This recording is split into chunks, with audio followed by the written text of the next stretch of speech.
Bonsoir et bonjour à toutes et à tous. Bienvenue dans votre future émission favorite qui s'intitule Les Escaliers. Alors, je vous préviens par avance, ceci n'est pas une émission littéraire, mais le but est bien de vous divertir. Alors, je vous l'accorde, le concept est un peu étrange. Je vais aller piocher dans mes archives de textes et trouver quelque chose à vous lire. Mais en fait, ceci n'est qu'un prétexte pour vous raconter tout un tas d'anecdotes. Et nous allons aller faire toutes les recherches sur les internets de toutes ces références que j'ai glissées dans les textes. Parce que vous le savez très bien, la culture, c'est comme la confiture. Moins on en a, plus on l'étale. Alors ne vous inquiétez pas si vous trouvez que je suis un tout petit peu fou. J'ai un suivi psychologique et psychiatrique, tout est sous contrôle. Les professionnels sont là pour veiller au grain. Alors sans plus attendre, nous allons plonger dans cette première émission. Et le texte que j'ai choisi de vous lire est le tout premier texte que j'ai écrit à l'époque. Il date de 2015 et il s'appelle « Tes livreurs et t'es pas mort ». Je ne sais pas s'il y a parmi vous des gens qui aiment que l'on contextualise les choses avant de plonger dans un sujet, mais je pense qu'il est préférable d'attaquer tout de suite la lecture, d'accord ? Parce que vous allez voir, je pense que je vais interrompre ça très très rapidement pour partir dans des digressions interminables. Mais ne vous inquiétez pas, comme je vous ai déjà dit, tout est sous contrôle et nous allons passer ensemble un très très bon moment, je l'espère. Je suis sûr qu'au moins une personne pourra apprendre quelque chose. Alors je vous avertis d'avance, bien évidemment, le style d'écriture est un peu lourd, est écrit par quelqu'un qui souhaite montrer à tout le monde qu'il est intelligent et qu'il sait bien faire les choses et qu'il maîtrise son sujet et son art. J'espère de tout cœur que vous êtes prêts à rentrer dans mon univers et je vous dis que la lecture va commencer quand je dirai le chiffre 3, d'accord ? 1, 5, 2, 3. On m'envoya loin au sud de la ville, dans un de ces quartiers où certaines impasses encore étaient aux mains des gitans et de leurs carabines, et où, au-dessus desquelles une immuable nuée de schnoufs voletait. Alors vous voyez, on va déjà faire une première pause. J'espère que personne n'est offensé de la communauté gitane, mais il s'avère que cette histoire prenait place à Montpellier et qu'il est vrai, apparemment, selon ce que l'on m'a raconté, que le centre et l'entreprise de la récolte des ordures étaient tenus apparemment par une mafia de famille gitane qui se servait de couverture de cette activité pour aussi trafiquer de la drogue et de la cocaïne. Nous sommes là en tant qu'observateurs. Ceci est un protagoniste, je le rappelle. Je poursuis ma lecture. Je m'élançai alors dans la nuit sans me poser de questions et me faufilai entre les voitures avec une facilité déconcertante en jouant du bassin tel un danseur de rumba. Je m'enfonçai dans la circulation. Je pris mon virage le plus serré possible. Mon top case raclait le bitume. Ma béquille latérale crachait une pluie d'étincelles derrière moi. Cela devrait être superbe à voir. Montre-moi comment tu roules et je te dirai qui tu es. Je vais reprendre cette phrase. Ma béquille latérale crachait une pluie d'étincelles derrière moi. Mon top case raclait le bitume. Et moi, j'ai juste envie de vous dire True story, no cap. No cap. Ça veut dire qu'il n'y a pas de mensonge, tout est vrai. Ma conduite devait sûrement me refléter un peu car, souple et réfléchi, je m'appliquais à exécuter de belles courbes courtes pour la beauté de la chose. Moi, je suis d'accord, déjà, je m'imagine très bien ça. Je ne sais pas si vous avez déjà conduit un scooter ou une moto, mais les sensations sont incroyables. Être livreur est le meilleur métier du monde et je ne vous mens pas. Nous sommes payés à faire du scooter. À l'extérieur, est-ce que vous vous rendez bien compte ? Nous sommes payés à faire du scooter. Si je reprends la lecture, ça faisait... Ma conduite devait sûrement me refléter un peu car souple et réfléchi, je m'appliquais à exécuter de belles courbes courtes pour la beauté de la chose. Pour susciter chez le badaud qui me voyait passer, je lui suscite ce même émerveillement qu'il éprouva devant sa télévision lorsqu'un niveau planchiste à Sochi rentrait une impressionnante figure. Alors j'imagine que personne ne connaît le mot niveau planchiste. On est d'accord, ce mot est sorti de nulle part, il est vraiment très très moche et pourtant cela veut dire snowboarder en bon français. J'avais été obligé de faire des recherches parce que je ne voulais pas d'anglicisme dans ce texte, parce que je suis quelqu'un qui écrit de la littérature française et que je voulais gagner des concours, alors il fallait sortir des mots français. Et niveau planchiste est vraiment un mot affreux. Et je crois que même si nous cherchons sur Internet, c'est une planche à neige. Merci, l'Académie française. Et on va continuer. Sochi, pour les plus jeunes d'entre vous, c'était le lieu où les Jeux Olympiques d'hiver avaient pris place. Alors vu que j'ai écrit ça en 2014-2015, je pense que ça devait être dans cette période-là. Nous n'irons pas vérifier parce que ce n'est pas très important. Mais est-ce que vous savez où est Sotchi? C'est en Russie. Alors pour le moment, on apprend les choses, mais je ne sais pas si vous êtes divertis. Restez avec moi, je vais essayer de rendre ça plus intéressant. Tout était dans la pratique. Avec 35 heures par semaine et 51 semaines par an, j'en avais avalé de l'asphalte, j'en avais livré des connards. Ah oui, des connards. Et dès que l'on savait ce que ce vautrer signifiait, nous pouvions pousser nos limites jusqu'à ses plus extrêmes retranchements, car si cette première chute ne nous avait pas tués, la prochaine ne ferait sûrement pas mieux. Eh bien oui, monsieur le narrateur, là, vous racontez l'histoire, mais je suis tout à fait d'accord avec vous, monsieur. Exactement. En fait, une fois qu'on a chuté une première fois, on sait que c'est pas si terrible que ça. Alors, désolé à tous ceux qui ont eu des accidents corporels vraiment très graves, mais là, ce n'est pas le cas et ce n'est pas votre histoire. Alors, remettez vos traumatismes de côté, s'il vous plaît. Laissez les autres tranquilles et en paix. Et donc, une fois qu'on est tombé une première fois, eh bien, on sait comment ne plus tomber. C'est-à-dire que on maîtrise la machine et on sait la limite extrême à ne pas dépasser et on peut profiter au maximum. Et je m'aperçois qu'à la suite de cette ligne, il y a écrit une pensée pour P. Une pensée pour P. Alors c'était il y a trop longtemps, je ne me souviens pas de qui est cette personne. Je pense que c'est une personne qui a dû perdre la vie dans un accident de la route. Paix à son âme. Je vais essayer de me souvenir, d'accord, mais... Ok, je vois qui c'est. En effet, c'était une jeune fille et par respect pour la famille, je ne continuerai pas. Je n'oserais en revanche jamais demander à feu Karl Wallenda si le béton fut bon. Est-ce que vous trouvez cette formulation marrante? Moi, ça me décroche en tout cas un petit rictus. Parce que Karl Wallenda, je vais pas vous mentir, je pense que c'est quelqu'un qui a dû mourir dans d'autres souffrances. Écoutez, je vais taper en même temps. Car oui, j'ai tout oublié. Je suis un ancien consommateur de cannabis et je pense que l'information de qui était monsieur Karl Wallenda m'a échappé. Alors ça fait le beau, ça place des noms comme ça, mais ça ne s'en souvient pas. Qui est monsieur Karl Wallenda? Monsieur Karl Wallenda est un acrobate funambule et un artiste de haute voltige.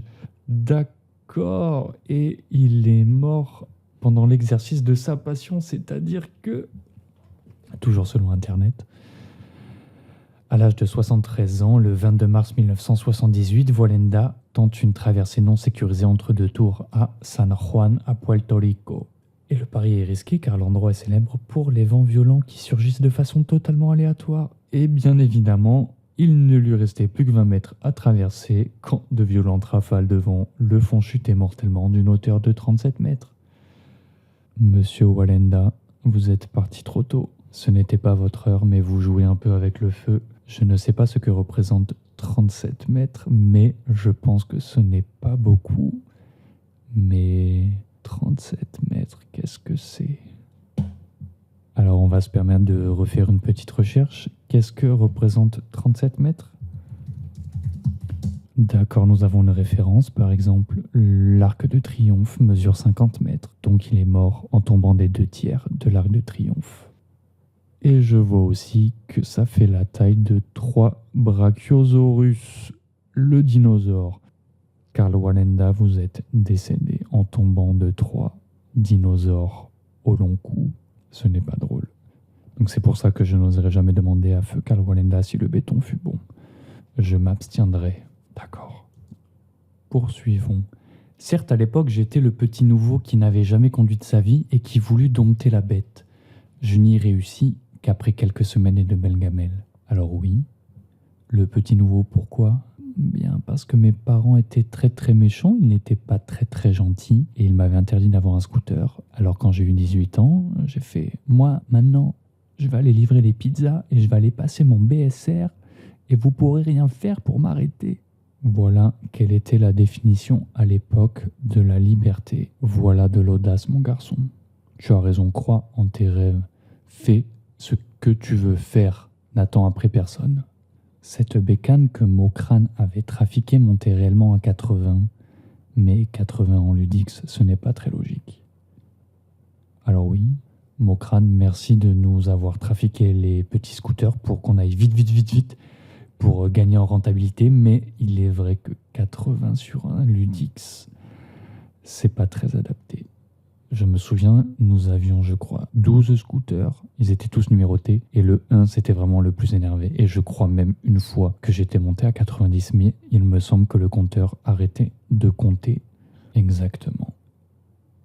Alors, rouler à 90 sur un scooter, ce n'est pas très sérieux. Mais on peut comprendre que le personnage a le goût du risque. Il aime vivre dangereusement. Il a besoin de frissons. Si jamais vous avez la possibilité, mes très chers conducteurs de scooter, de débrider votre scooter, sachez que c'est illégal, mais que c'est très agréable. Il y avait ce Vietnamien d'un rouge Khmer. Je suis obligé de marquer une pause parce que je suis pas très convaincu que ce monsieur-là ait conscience de ses propos et de ce qu'il vient de dire. C'est absolument très raciste. Il y avait ce Vietnamien d'un rouge Khmer qui lui aussi chevauchait le monstre. Cet inconscient prenait la rocade.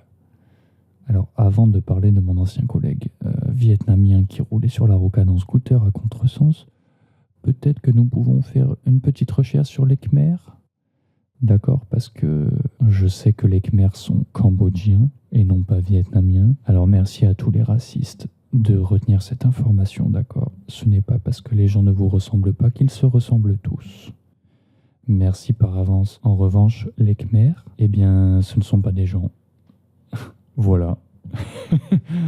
Apprenons ensemble, ce ne sont pas des gens, c'est une langue. Voilà, c'est la langue officielle du Cambodge.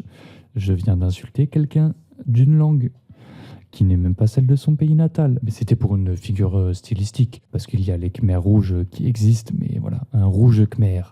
Et je ne sais pas du tout ce que ce collègue vietnamien avait de rouge, à part peut-être la couleur de ses baskets ou sa casquette. En tout cas, sachez que les Khmers rouges étaient un parti politique et non pas un peuple.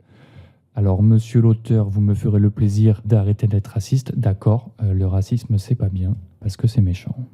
En revanche, nous pouvons parler de ce collègue qui était vietnamien, qui était tout petit, qui parlait malheureusement très mal le français, donc je n'ai pas pu sympathiser beaucoup avec lui. En revanche, il devait sûrement très bien parler anglais, mais moi, à l'époque, ce n'était pas encore ça.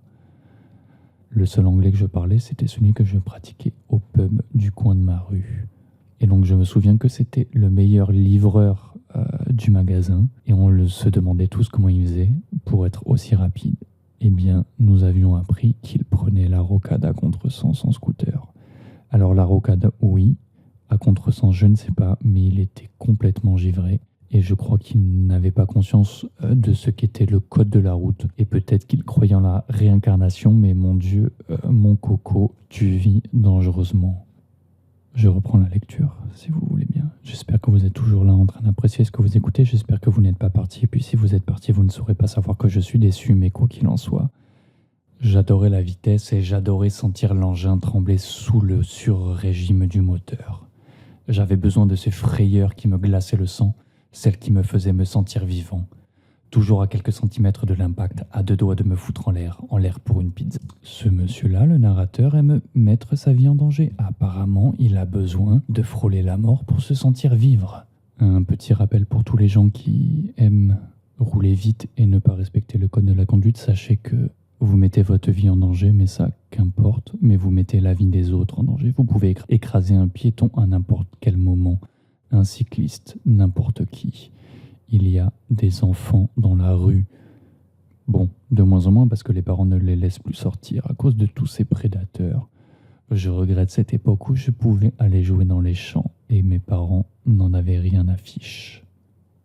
Je voulais franchir la rampe comme l'avait fait Thompson. Encore un name dropping. En français dans le texte, un lâchage de nom.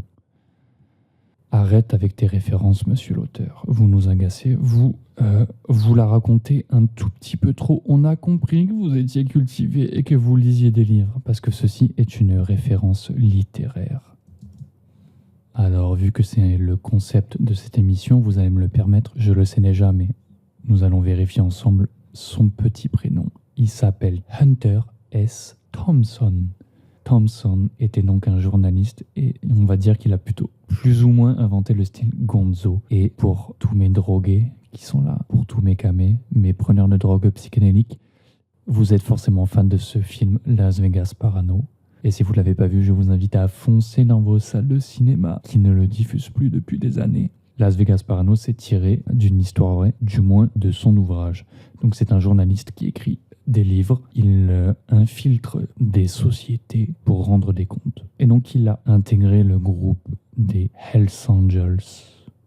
Voilà, vous savez, c'était ce gang de motards aux États-Unis. Et à l'intérieur de ce livre, il explique qu'il y avait ce truc fort qui, quand tu ne faisais qu'un avec ta machine et que tu roulais vite, et que tu commençais à perdre le contrôle, si mes souvenirs sont bons, il appelait ça franchir la rampe.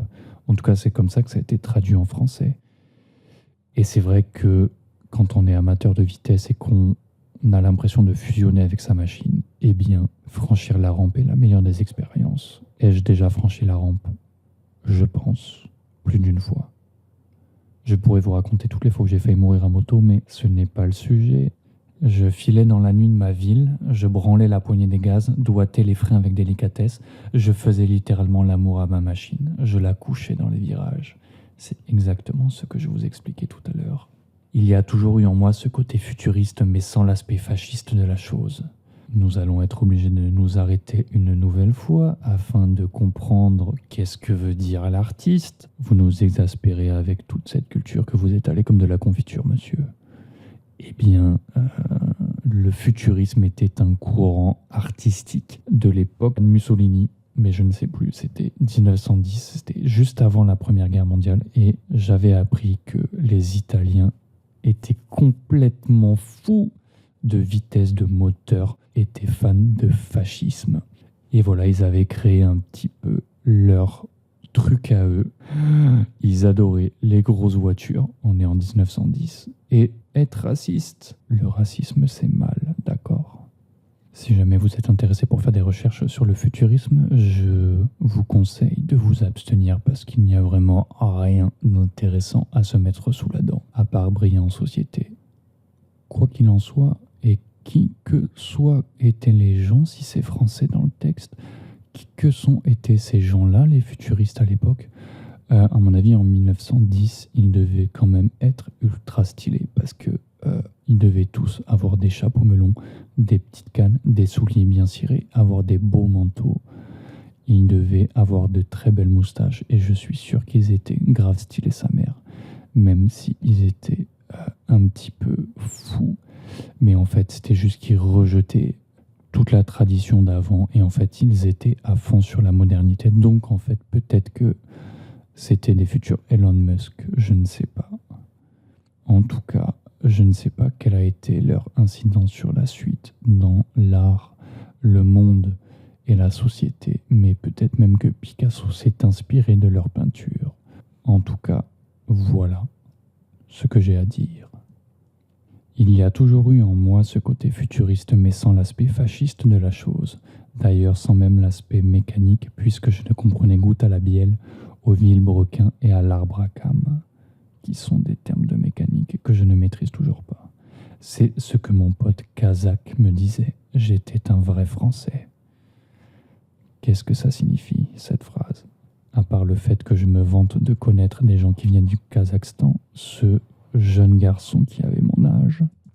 Et il était très étonné de voir qu'en France, on avait cette fâcheuse habitude de se débarrasser des objets qui ne fonctionnaient plus ou qui commençaient à affaiblir et qu'on n'avait pas cette ambition de vouloir les réparer et encore moins d'apprendre leur fonctionnement pour être autonome et dans le recyclage. Et c'est le constat qu'il avait fait de la France. Et je pense que c'est un constat que beaucoup de gens doivent avoir parce qu'il s'avère que nous sommes en 2025, que j'ai eu la chance de un tout petit peu voyager. Et il est vrai qu'il n'y a que chez nous où personne n'a envie de se débrouiller. Alors je dois généraliser, peut-être que je ne connais pas les bonnes personnes, mais en tout cas là où j'habite aujourd'hui, les gens sont vraiment débrouillards. Vous n'imaginez pas tout ce qu'ils arrivent à faire avec peu de choses. On voit des véhicules qui sont en train de rouler et on se demande comment c'est possible vu le bruit, l'odeur et la fumée que ça fait. Mais en tout cas, c'est là, ça roule et ça avance. Ça fait le job, tout est rafistolé, c'est incroyable, c'est beau mais ça fait peur. La maison dans laquelle j'habite a été construite par un seul homme, de la plomberie à l'électricité jusqu'à la toiture. Il n'y a pas de charpente, ce sont des parpaings, mais quoi qu'il en soit, il a tout fait tout seul. Et il y a des problèmes partout, mais ça, qu'importe, je suis ravi. Mario, si tu m'entends, tu es un artisan incroyable, mais je pense que tu devrais boire un peu moins de bière quand tu travailles. Je me permets de citer Mario parce qu'il ne parle pas français. C'est cocasse. Non, c'est juste parce qu'il est en train de construire l'étage du dessus et qu'il est en ce moment et que Mario, je l'adore. Et Mario, quand je le croise sur la route, je lui lâche un drop avec mon scooter. Et Mario, c'est un peu mon bro. Et Mario, il a une vie très difficile, mais vous savez ce qu'il me dit tous les jours, qu'il va bien grâce à Dieu et qu'il n'y a aucun problème parce que chaque problème a une solution et que dans tous les cas, les problèmes sont futiles parce qu'il est en vie et qu'il respire et qu'il mange. Mario est incroyable, je vous assure. Mario est une bénédiction tombée du ciel quant à la philosophie. Je suis en train de réfléchir, non pas l'épicurisme, mais le stoïcisme, bien évidemment. Après cette digression où je vous parle de Mario, nous allons poursuivre la suite du texte. Je passais le pont de la gare. La circulation devint moins dense, je croisai un collègue à qui je souris. D'ordinaire, je lui offrais mon majeur en l'air, mais ce soir-là, il eut ce je ne sais quoi qui me rendit plus amical que les autres jours. Je me contentai alors de lui faire mon plus beau sourire, car le pourboire que je reçus avait rempli mon petit cœur sec d'un liquide chaud et sucré. Le billet que cette vieille me donna ne fut pas comme celui que je trouvais au fond de mon sac, d'un bleu foncé, mais plutôt d'un bleu pâle, d'un montant de 5 € qui me payera mon kebab bien gras. L'abus de graisse saturée n'est pas bon pour la santé. Manger, bouger. Z m'avait dit qu'on le tannait pour passer derrière le comptoir alors qu'il s'obstinait à refuser parce que ses pourboires pesaient lourd dans la balance tellement il en gagnait. Mais ce jeune père de famille, lorsque l'hiver eût été annoncé, revint sur ses paroles. Quel planqué. Et si je me souviens bien de qui était Z, il me semble que c'était un monsieur indien et qui, quand il est passé en cuisine, il nous faisait des pizzas à sa manière avec les aliments qu'on avait et elles étaient toutes incroyables. On était là en train de lui sucer la bite pour qu'il nous fasse une pizza à lui. Mais on n'avait pas trop le droit, mais c'était tellement bon qu'on en avait un peu rien à fiche. Nous étions des hors-la-loi. Qui imaginerait qu'un tips pouvait avoir autant d'impact sur le quotidien de ses petites mains? Qu'il permettrait aux fumeurs de pétards de passer du taga à de la bonne herbe de tonton, au pingre de thésauriser, à l'alcoolo de s'offrir sa mousse d'après le travail, et à cette jeunesse dorée de se dilater les pupilles une nuit de plus. Alors on peut remarquer que le narrateur classe très vite dans des cases les gens qui ont ce genre de travail, de ce qu'il appelle petites mains. Là, on a l'alcoolo, on a le fumeur de joint, on a le pauvre et on a le drogué. Franchement, quelle société est en train-tu de peindre là, mon ami là? Non, je suis 100% d'accord. Moi, je vais vous dire la vérité. Tous ces jeunes là que vous voyez en train de faire des livraisons, bon, maintenant, ça ne se passe plus forcément comme à l'époque, comme à la date où je l'ai écrit, parce que maintenant, il y a des sociétés de livraison et des applications spécialement dédiées à ça. Mais quoi qu'il en soit, sachez que pour la plupart, tous ces gens sont des jeunes étudiants. Et quand vous voyez quelqu'un qui n'a pas la même couleur que vous, qui n'a pas le même style vestimentaire que vous, qui n'a pas la même qualité de mécanique que vous, je fais référence au vélo ou au scooter, sachez que ce sont des gens qui sont là pour faire des études supérieures, qui sont peut-être plus intelligents que vous, mais qui malheureusement, vu qu'ils sont étrangers, n'ont pas la possibilité d'avoir un vrai travail et que personne ne leur offre l'opportunité de s'exprimer dans un travail juste parce qu'ils ne représentent pas nos codes sociaux, culturels et qu'ils sont donc obligés d'aller faire les livreurs à vélo sous la pluie pour vous, les feignasses qui avaient la flemme de vous faire à manger. Alors si parmi vous, il y a des gens qui pensent que je dis n'importe quoi, sachez que vous avez tort, que j'ai raison et que le débat est clos. D'accord? Ne jugez pas les autres à la couverture de leurs livres et surtout, voyez plus loin que ce que vous voyez. Il y a des choses plus complexes derrière tout ça. Et si vous avez connaissance de tout ce méli-mélo, eh bien vous vous rendriez compte que ces gens sont en or, d'accord?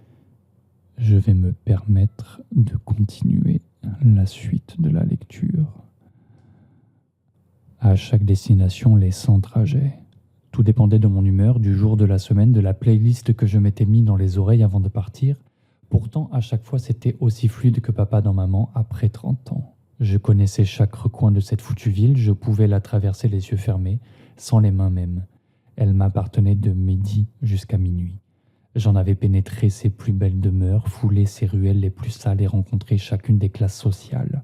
J'en étais le lion. J'étais de ceux que l'on dénigrait, mais de ceux sans tout qui s'écroulait.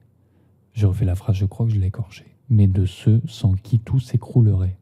Et je place une petite dédicace à tous les pauvres qui écoutent cette émission. Apprenez à mieux gérer votre argent. Ne dépensez pas des 30 € dans une livraison de pizza juste parce que vous avez la flemme de vous faire à manger.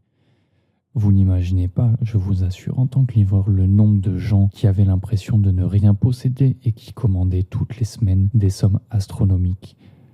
On avait l'impression qu'ils dilapidaient tout leur argent dans des pizzas et du Coca-Cola. Faire des courses alimentaires intelligentes et prendre le temps de cuisiner, je vous assure que vous gagnerez en goût, vous gagnerez en qualité. Mais malheureusement, vous perdrez un peu de temps, mais je vous invite tous à cuisiner et à surtout écouter cette émission qui s'appelle Les Escaliers pendant que vous faites ça. Et vous verrez que le moment sera plus agréable et peut-être que vous deviendrez de meilleures personnes grâce à une alimentation plus saine et équilibrée. Fuck l'industrie alimentaire et les usines et toute cette merde qui nous mettent à l'intérieur de ces plats préparés. Je vous en supplie, s'il vous plaît, arrêtez de consommer des produits industriels, vous vous faites du mal. Attention, ne vous méprenez pas, je ne suis pas en train de vous faire l'apologie du bio ou du vegan ou de je ne sais quoi. Je suis juste en train de vous dire que tout ce qui sort d'une usine est mauvais pour la santé sur le long terme. Vous n'avez pas idée. Moi non plus d'ailleurs, mais c'est ce que les gens disent et moi je préfère les croire. Mais comme tout à chacun, parfois je craque. Car parfois la facilité c'est bien plus facile et bien plus plaisant à certains moments, mais il faut que ça reste maîtrisé, mérité et espacé.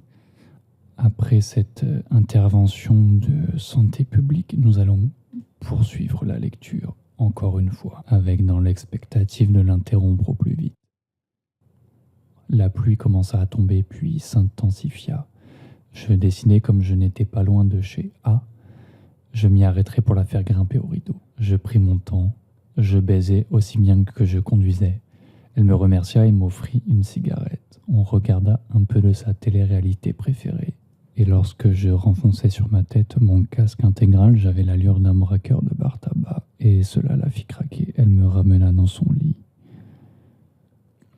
Tout ça pour dire que lorsqu'on est livreur, on aime s'arrêter pendant une course. Aller voir un copain, aller voir une copine, rentrer chez soi, démouler un petit caca. Et voilà, et mon personnage apparemment s'arrête faire l'amour à sa copine. Incroyable. No cap ou pas no cap.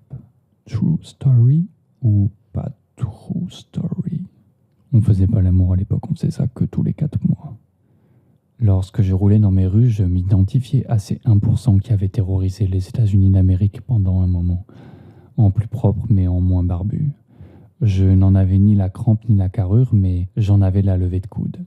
J'étais un de ces irréductibles connards qui se réappropriaient le code de la route, pensant que ma job me projetait sur un piédestal indétrônable qui faisait de mon comportement une conduite excusable. Waouh. Alors, pour tous ceux qui ont une mémoire immédiate de très bonne qualité, vous vous souvenez du mot 1%. 1%, on va partir dans les explications parce que c'est ça qu'on adore, mais je ne sais pas si c'est ça que vous préférez.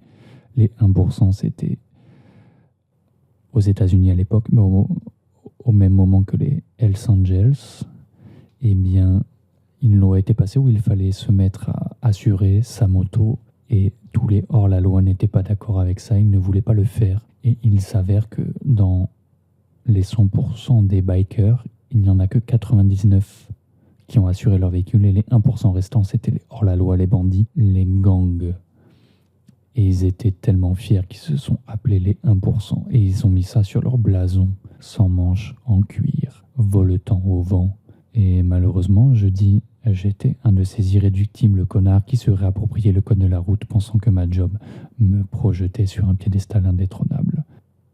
Je suis désolé pour toutes les infractions que j'ai commises. Je suis désolé la police, je suis désolé l'État. Je ne recommencerai plus. Est-ce que vous voulez que je vous raconte une petite anecdote ?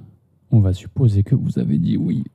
J'étais donc en train de livrer et nous étions à un carrefour qui est très compliqué à expliquer, mais imaginez qu'il y a le tram, des arrêts de bus, des voies de voiture dans tous les sens. On ne sait pas trop comment ça fonctionne, mais pour essayer de mettre un peu d'ordre, il y a des feux rouges.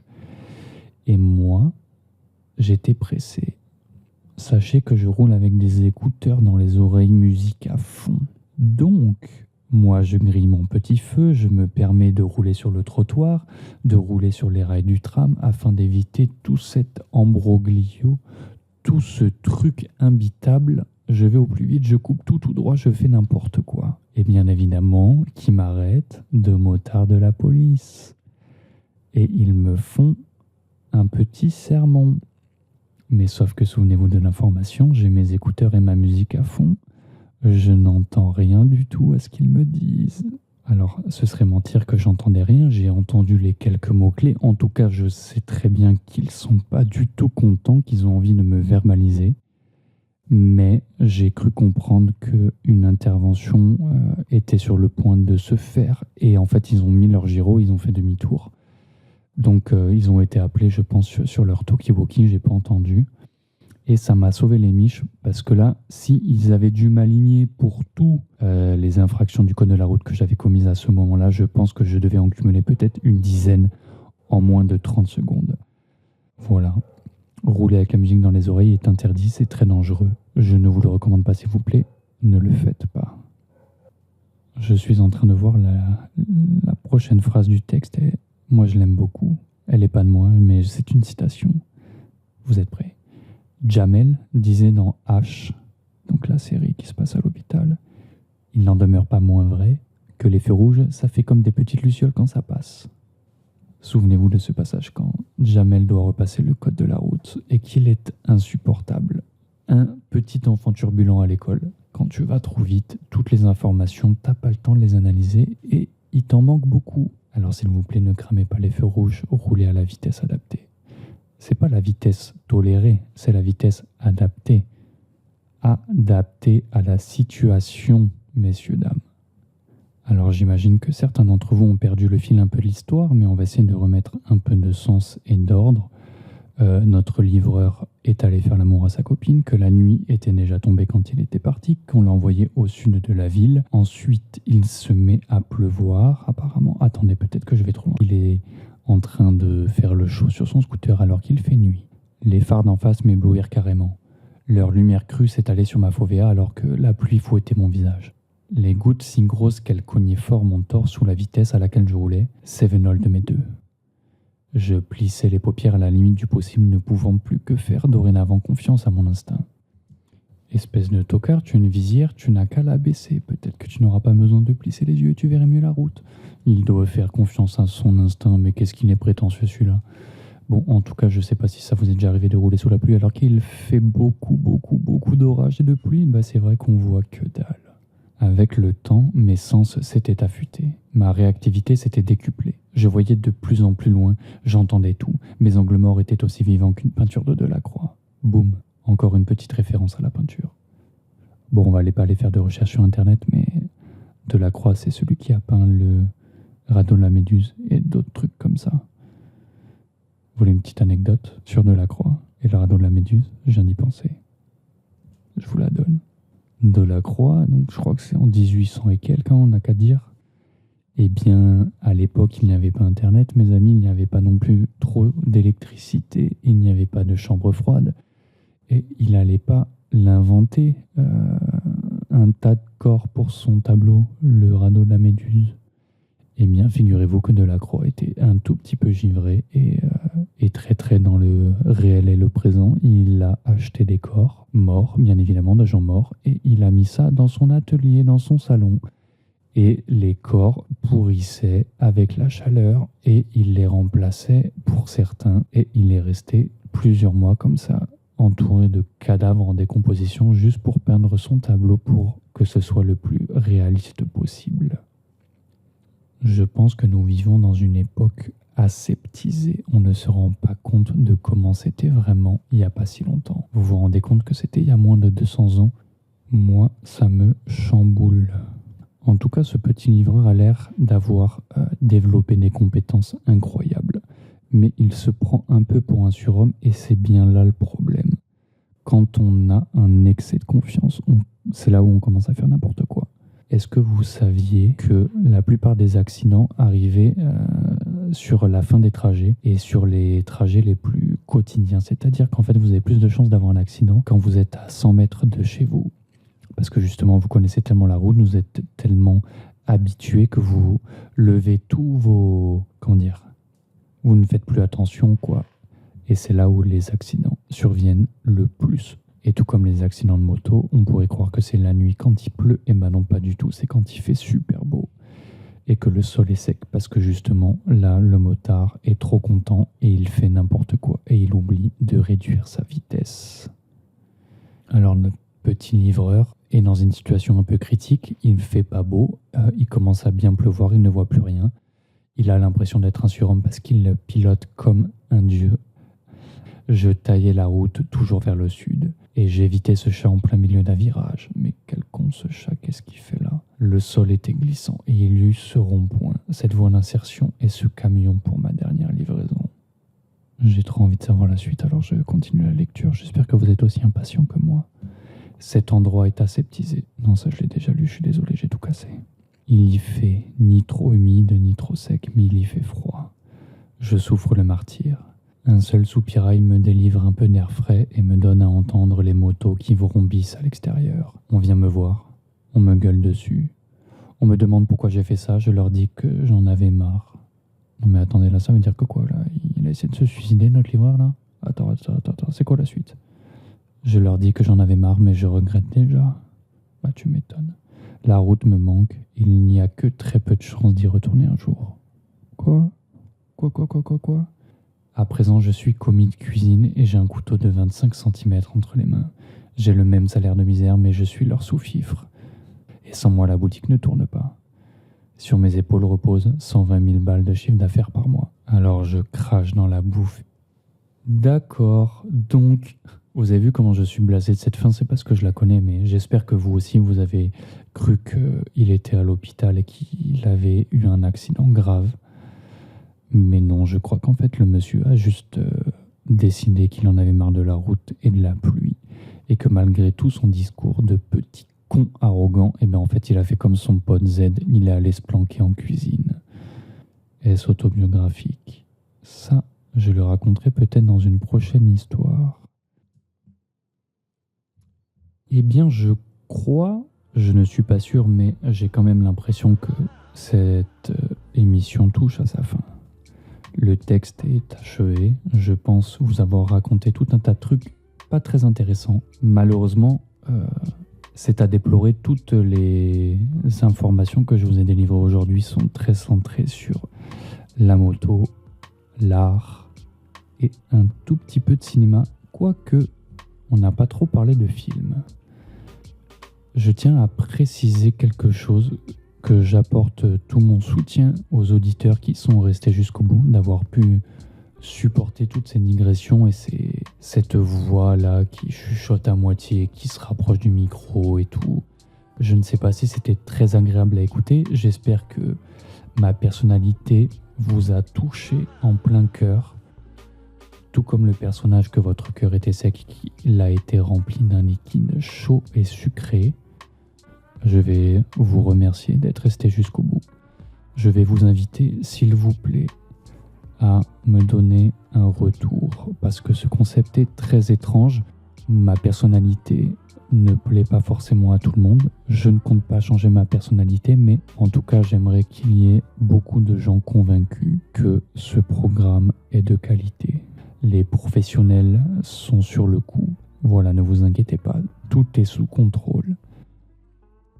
Je le répète encore une fois, j'espère que vous avez apprécié ce moment. Je vous dis à la prochaine et à bientôt. Je vous fais des bisous. Sois fort raciste.